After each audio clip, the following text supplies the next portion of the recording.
আপনারা যারা ইউএসের ফ্যামিলি ইমিগ্রেশনের বিভিন্ন ক্যাটাগরিতে কেউ ইন্টারভিউ ডেট পেয়ে ইন্টারভিউ দেওয়ার জন্য ওয়েট করছেন বা কেউ ইন্টারভিউ ডেটের জন্য ওয়েট করছেন, তাদের জন্য আজকে একেবারে প্র্যাকটিক্যাল একটা এক্সপেরিয়েন্স শেয়ার করব।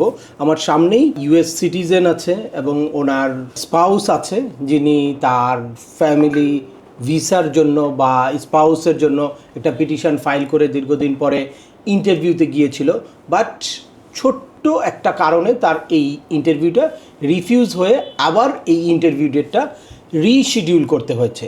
তো কি কারণে তার এই IR1 ক্যাটাগরির ভিসাটা রিফিউজ হলো, বা তার এই টোটাল জার্নিটা কতদিন সময় লাগলো, বা কোন ডেটে পিটিশন ফাইল করলে তারা এখন ইন্টারভিউর কিউতে আছে, এই ব্যাপারটা আপনারা ক্লিয়ার ধারণা পাবেন এই ভিডিও থেকে।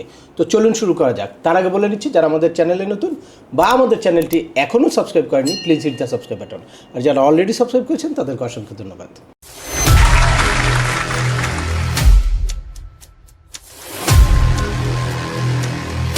Welcome back. আপনাদের সাথে আছি আমি সিএম আমিনুল বাহার। আমাদের এই চ্যানেলে ইউএসের ফ্যামিলি ইমিগ্রেশনের একেবারে I-130 পিটিশন ফাইল করা থেকে শুরু করে ইন্টারভিউ প্রিপারেশন পর্যন্ত step by step huge informative video আছে। আপনাদের যারা যেই টপিক্সে ইন্টারেস্টেড, দয়া করে ওই রিলেটেড ভিডিওগুলো দেখবেন।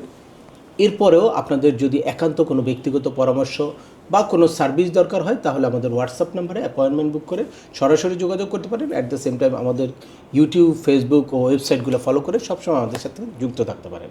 এনিওয়েজ, চলে আসি আজকের মূল আলোচনায়। সরাসরি আমি এই কেসের যিনি পিটিশনার ওনার কাছে চলে যাব, যেহেতু উনি নিজেও এই ইন্টারভিউতে অ্যাটেন্ড করেছিল।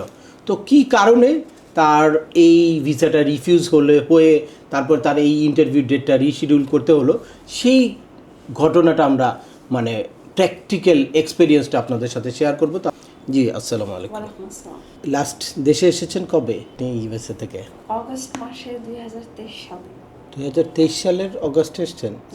তো এটা কি আপনি দেরি করলেন কি হাজব্যান্ডের ইন্টারভিউর জন্যই, নাকি অন্য কোনো ইস্যু ছিল? আমি প্রায় 3 বছর বাংলাদেশে আছি। আচ্ছা, আমার হাজবেন্ডকে একসাথে নিয়ে যাওয়ার জন্য। আচ্ছা, মাশাআল্লাহ, ফাইন। তাহলে দীর্ঘদিন থেকে কবে পিটিশন ফাইল করেছিলেন? পিটিশন ফাইল করছি নভেম্বর 5 তারিখ 2023 সালে। আচ্ছা আচ্ছা আচ্ছা। এরপর এই ইউএসসিএস আপনার কেসটা অ্যাপ্রুভ কবে হয়েছিল? 2 বছর পর, অ্যাপ্রক্সিমেট 2 বছর পরে। তো হওয়ার পরেই, অ্যাপ্রুভ হয়ে যাওয়ার পরেই তো কেসটা এনভিসিতে ট্রান্সফার হয়ে গেছে। তারপর এনভিসি থেকে আপনার কাছে কেস ক্রিয়েশন লেটার আসলো। ফার্স্ট লেটার এসেছিল, প্রথম একটা ফার্স্ট লেটার এসেছে, এরপরে হচ্ছে কেস ক্রিয়েশন লেটার আসার পরে আপনারা কেসটা ফাইল করলেন। তো এরপর ডকুমেন্ট কোয়ালিফাইড কবে হয়েছিল? ডকুমেন্ট কোয়ালিফাইড হয়েছে অগস্ট মাসের 6 তারিখ 2025 সালে। 2025 সালের অগস্ট মাসের 6 তারিখ। জি, ডকুমেন্ট কোয়ালিফাইড হয়েছে। ওকে, ফাইন। 1 বছর সময় লাগলো। 25 সালের অ্যাপ্রুভ হলেন হচ্ছে অগস্টে। আচ্ছা, এরপর ইন্টারভিউ আসলো জুলাই মাসের 15 তারিখ 2026। না, ডিকিউ হলেন আপনি 25 সালের অগস্টে। জি, ওকে, ফাইন। এরপর ইন্টারভিউ ডেট আসলো জুলাই মাসের 15 তারিখ, জুলাই মাসে। দ্যাটস মিন 1 বছরও সময় লাগে নাই। জি, একটু কম। নিয়ার অ্যাবাউট 1 বছর। আর টাইম লিমিট আমরা ওই যে ভিসা শিডিউলিং টুলসে যেই স্ট্যাটাসটা পেয়ে যাই, তো সেখানে মোটামুটি 1 বছরের মধ্যে, ডিকিউ হওয়ার 1 বছরের মধ্যে এই IR1, IR2, CR1, CR2 এইসব ক্যাটাগরির, বা IR5 এইসব ক্যাটাগরির ভিসার ইন্টারভিউ ডেট কিন্তু পেয়ে যায় সবাই। তো দ্যাটস ওয়াই আপনারা কিন্তু এই কিউটা ফলো করবেন সব সময়। তাহলে এবং এর আগে থেকেই আপনাদের ইন্টারভিউর প্রিপারেশনটা কিন্তু নিতে হবে। এই গ্যাপের মধ্যে যদি কোনো জায়গায় কোনো কিছু মিসম্যাচ থাকে, তাহলে আপনারা এই টাইমে ওই ডকুমেন্টগুলো ঠিক করে নেবেন। এনিওয়ে, তারপর সেই কাঙ্ক্ষিত ইন্টারভিউ লেটার পেলেন জুলাইয়ের 15 তারিখে লেটার পেলেন, নাকি ইন্টারভিউ ডেট? Interview date. তাহলে তো ইন্টারভিউ লেটারটা আরও 2 মাস আগে পেয়েছেন।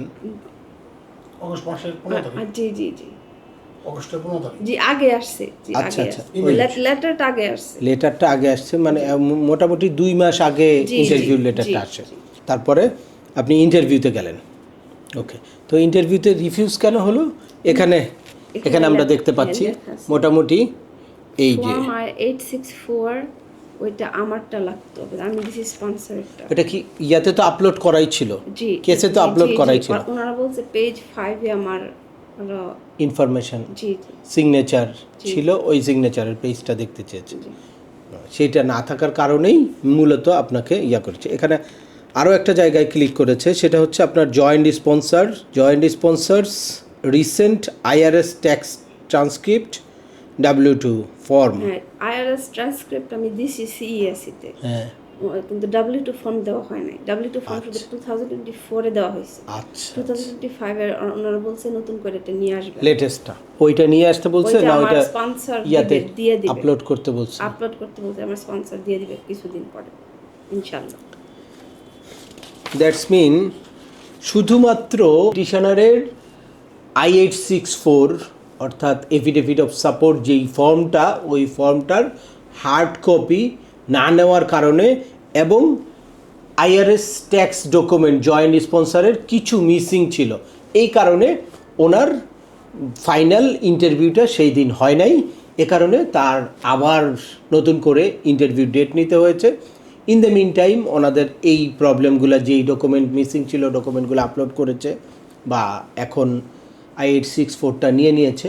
তো দেখা যায় যে এখন যদিও ভিসা দিচ্ছে না, যার কারণে খুব বড় ধরনের ওনার কোনো ক্ষতি হয় নাই, কিন্তু সামনে যখন ভিসা পজটা উঠে যাবে তখন কিন্তু কবে ইন্টারভিউ হচ্ছে ওই অনুযায়ী আপনাদের এই ভিসার মেইলগুলো করবে, পাসপোর্ট সাবমিট করার মেইলগুলো করবে। দ্যাটস ওয়াই যে যত আগে ইন্টারভিউ দিতে পারবেন ততই কিন্তু এগিয়ে যাচ্ছেন। এ কারণে আপনাদের ইন্টারভিউ ডেট পাওয়ার পরে আপনারা যদি সঠিক প্রিপারেশন নিয়ে তারপর ইন্টারভিউতে যান, তাহলে নেক্সট যখনই আপনাদের এই ভিসা পজটা উঠে যাবে তখন কিন্তু ভিসা পাওয়াটা আপনাদের জন্য দ্রুততম সময়ে বা সহজ হলো।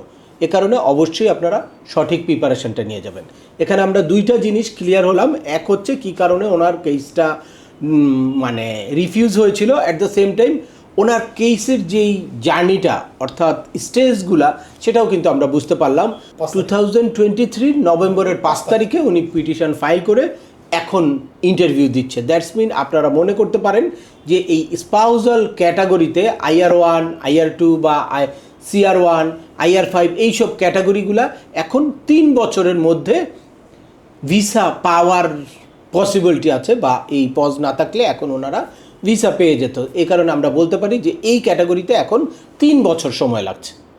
তো আজকের ভিডিওটি আর দীর্ঘায়িত করছি না, আশা করি এই ভিডিও থেকে আপনারা ফ্যামিলি ইমিগ্রেশনের স্পেশালি IR1 ক্যাটাগরির ভিসা কী কারণে রিফিউজ হতে পারে বা কতদিন সময় লাগছে ইন্টারভিউ ডেট পেতে সে ব্যাপারে ক্লিয়ার একটা ধারণা পেয়েছেন।